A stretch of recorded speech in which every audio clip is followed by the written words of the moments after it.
जय गुरु जी। आज हम वायव्य संहिता उत्तरखंड का अध्याय 40 पढ़ रहे हैं। ये सेकंड लास्ट अध्याय है और कल हमारी शिव पुराण संपूर्ण होगी संगत जी।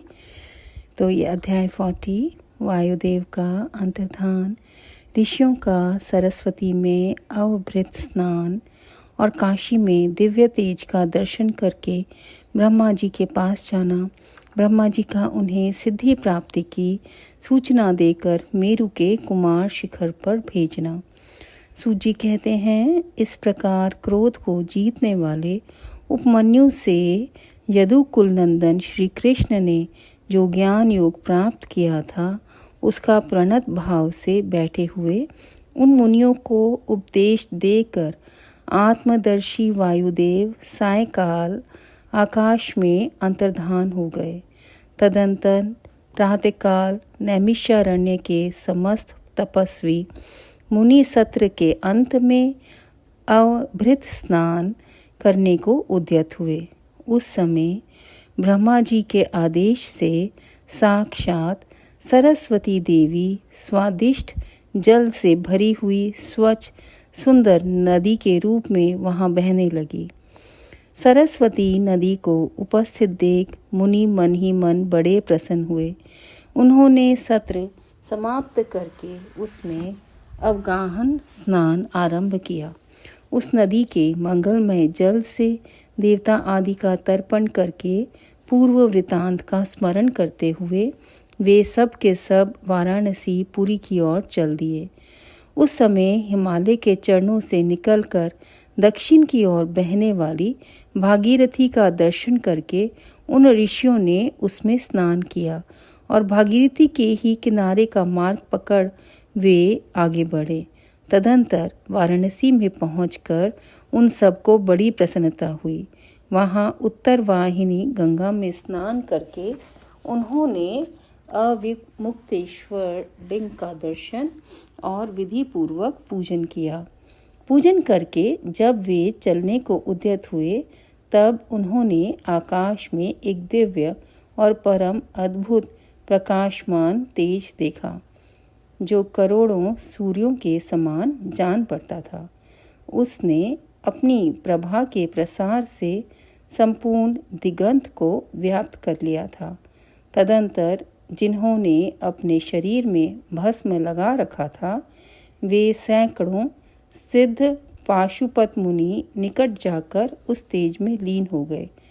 उन तपस्वी महात्माओं के इस प्रकार लीन हो जाने पर वह तेज तत्काल अदृश्य हो गया। वह एक अद्भुत सी घटना घटित हुई। उस महान आश्चर्य को देखकर वे नैमिषारण्य के निवासी महर्षि यह क्या है, इस बात को न जानते हुए ब्रह्मवन को चले गए। इनके जाने से पहले ही लोक पावन पवन देव वहां जा पहुँचे। उन्होंने नैमिषारण्यवासी ऋषियों का जिस प्रकार साक्षात्कार हुआ, जिस तरह उनसे उनकी बातचीत हुई, उन ऋषियों की शुद्ध बुद्धि जिस प्रकार पार्षदों सहित सांब सदाशिव में लगी थी, और जिस प्रकार उन यज्ञपरायण ऋषियों का वह दीर्घकालिक यज्ञ पूरा हुआ था, ये सारी बातें जगत सृष्टा ब्रह्मयोनि ब्रह्मा जी को बताई। फिर अपने कार्य के लिए उनसे आज्ञा ले वे अपने नगर को चले गए। तदंतर अपने स्थान पर बैठे हुए ब्रह्मा जी गान की कला में परस्पर स्पर्धा रखने और विवाद करने वाले तुम्बरु और नारद के गान जनित रस का आस्वादन करते हुए वहां मध्यस्थता करने लगे। उस समय वे गंधर्वों और अप्सराओं से सेवित हो सुखपूर्वक बैठे थे। उस वेला में किसी बाहरी व्यक्ति को वहां जाने का अवसर नहीं दिया जाता था। इसलिए जब नैमिषारण्य निवासी मुनि वहां पहुंचे, तब द्वारपालों ने उन्हें द्वार पर ही रोक दिया। वे मुनि ब्रह्म भवन से बाहर ही पार्श्व भाग में बैठ गए। इधर संगीत गोष्ठी में नारद ने तुम्बरु की समानता प्राप्त की तब परमेष्ठी ब्रह्मा ने उन्हें तुम्बरु के साथ रहने की आज्ञा दी और वे पारस्परिक स्पर्धा को त्याग कर तुम्बरु के परम मित्र हो गए। तत्पश्चात गंधर्वों और अप्सराओं से घिरे हुए नारद नकुलेश्वर महादेव को वीणा गान सुनाकर संतुष्ट करने के लिए तुम्बरु के साथ ब्रह्म भवन से उसी प्रकार निकले जैसे मेघों की घटा से सूर्यदेव बाहर निकलते हैं। उस समय मुनिवर नारद को देखकर उन 6 कुलों में उत्पन्न हुए ऋषियों ने प्रणाम किया और बड़े आदर के साथ ब्रह्मा जी से मिलने का अवसर पूछा। नारद जी का चित्त दूसरी ओर लगा था और वे बड़ी उतावली में थे, अतः उनके पूछने पर बोले, यही अवसर है, आप लोग भीतर जाइए। यह कहते हुए वे चले गए। तदंतर द्वारपालों ने ब्रह्मा जी को उन ऋषियों के आगमन की सूचना दी। उनकी आज्ञा पाकर वे सब एक साथ ब्रह्मा जी के भवन में प्रविष्ट हुए। भीतर जाकर उन्होंने दूर से ही दंड की भांति पृथ्वी पर गिरकर ब्रह्मा जी को प्रणाम किया। फिर उनका आदेश पाकर वे ऋषि उनके पास गए और चारों ओर से उन्हें घेर कर बैठे। उन्हें वहां बैठा देख कमलासन ब्रह्मा ने उनका कुशल समाचार पूछा और बताया कि मुझे तुम लोगों का सारा वृत्तांत ज्ञात हो चुका है, क्योंकि वायुदेव ने ही यहाँ सब कुछ कहा है। अब तुम बताओ, जब वायुदेव तुम्हें कथा सुनाकर अदृश्य हो गए तब तुमने क्या किया? देवेश्वर ब्रह्मा के इस प्रकार पूछने पर उन मुनियों ने अवभृत स्नान के पश्चात गंगा तीर्थ में जाने, वाराणसी में यात्रा करने, वहाँ देवेश्वरों द्वारा स्थापित शिवलिंगों और अविमुक्तेश्वरी लिंग के भी दर्शन पूजन करके आकाश में महान तेजपुंज के दिखाई देने, कतिपय महर्षियों के उसमें लीन होने तथा फिर तेज के अदृश्य हो जाने की सब बातें ब्रह्मा जी से विस्तार पूर्वक उन्हें बारंबार प्रणाम करके कही। साथ ही यह भी बताया कि हम अपने मन में बहुत विचार करने पर भी उस तेज को ठीक ठीक जान ना सके। मुनियों का कथन सुनकर विश्वस्रष्टा चतुर्मुख ब्रह्मा ने किंचित सिर हिलाकर गंभीर वाणी में कहा, महर्षियों, तुम्हें परम उत्तम पारलौकिक सिद्धि प्राप्त होने का अवसर आ रहा है। तुमने दीर्घकालिक सत्र द्वारा चिरकाल तक प्रभु की आराधना की है, इसलिए वे प्रसन्न होकर तुम लोगों पर कृपा करने को उत्सुक हैं। उस तेज पुंज के दर्शन की जो घटना घटित हुई है, उससे यही बात सूचित होती है। तुमने वाराणसी में आकाश के भीतर जो दीप्तिमान दिव्य तेज देखा था, वह साक्षात ज्योतिर्मय लिंग ही था। उसे महेश्वर का उत्कृष्ट तेज समझो। उस तेज में श्रौत और पाशुपत व्रत का पालन करने वाले मुनि, जो स्वधर्म में पूर्णतः निष्ठा रखने वाले थे और अपने पाप को दग्ध कर चुके थे, लीन हुए हैं। लीन होकर वे स्वस्थ एवं मुक्त हो गए हैं। इसी मार्ग से तुम्हें भी शीघ्र ही मुक्ति प्राप्त होने वाली है। तुम्हारे देखे हुए उस तेज से यही बात सूचित होती है। तुम्हारे लिए वही समय देववश स्वयं उपस्थित हो गया। तुम मेरु पर्वत के दक्षिण शिखर पर, जहाँ देवता रहते हैं, जाओ। वहीं मेरा पुत्र सनत कुमार, जो उत्कृष्ट मुनि हैं, निवास करते हैं। वे वहाँ साक्षात भूतनाथ नंदी के आगमन की प्रतीक्षा में हैं।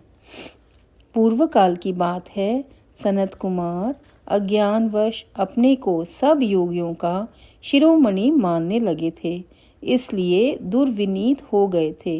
यही कारण है कि उन्होंने किसी समय परमेश्वर शिव को सामने देखकर भी उनके लिए उचित अभ्युत्थान आदि सत्कार नहीं किया। वे अपने स्थान पर निर्भय बैठे रहे। उनके इस अपराध से कुपित हो नंदी ने उन्हें बहुत बड़ा ऊंट बना दिया। तब उनके लिए मुझे बहुत शोक हुआ और मैंने दीर्घ काल तक महादेव और महादेवी की उपासना करके नंदी से भी बड़ी अनुनय विनय की। इस प्रकार प्रयत्न करके किसी तरह उनको ऊंट की योनि से छुटकारा दिलाया और उन्हें पूर्ववत सनत कुमार रूप की प्राप्ति कराई। उस समय महादेवी जी ने मुस्कुराते हुए से अपने गणाध्यक्ष नंदी से कहा, अनग, सनत कुमार मुनि ने मेरी ही अवहेलना करके अपना वैसा अहंकार प्रकट किया था।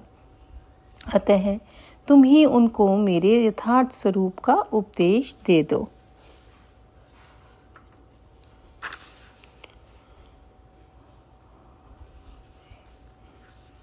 ब्रह्मा का ज्येष्ठ पुत्र मूढ़ की भांति मेरा स्मरण कर रहा है, अतः मैंने ही उसको तुम्हें शिष्य के रूप में दिया है। तुमसे उपदेश पाकर वह मेरे ज्ञान का प्रवर्तक होगा और वही तुम्हारा धर्माध्यक्ष के पद पर अभिषेक करेगा। महादेव जी के ऐसा कहने पर समस्त भूत गणों के अध्यक्ष नंदी ने प्रातःकाल मस्तक झुकाकर स्वामी की वह आज्ञा शिरोधार्य की तथा सनत कुमार जी भी मेरी आज्ञा से इस गणराज नंदी को प्रसन्न करने के लिए मेरे ऊपर दुष्कर तपस्या कर रहे हैं। गणाध्यक्ष नंदी के समागम से पहले ही तुम लोग सनत कुमार जी से मिलो, क्योंकि उन पर कृपा करने के लिए नंदी शीघ्र ही वहां आएंगे।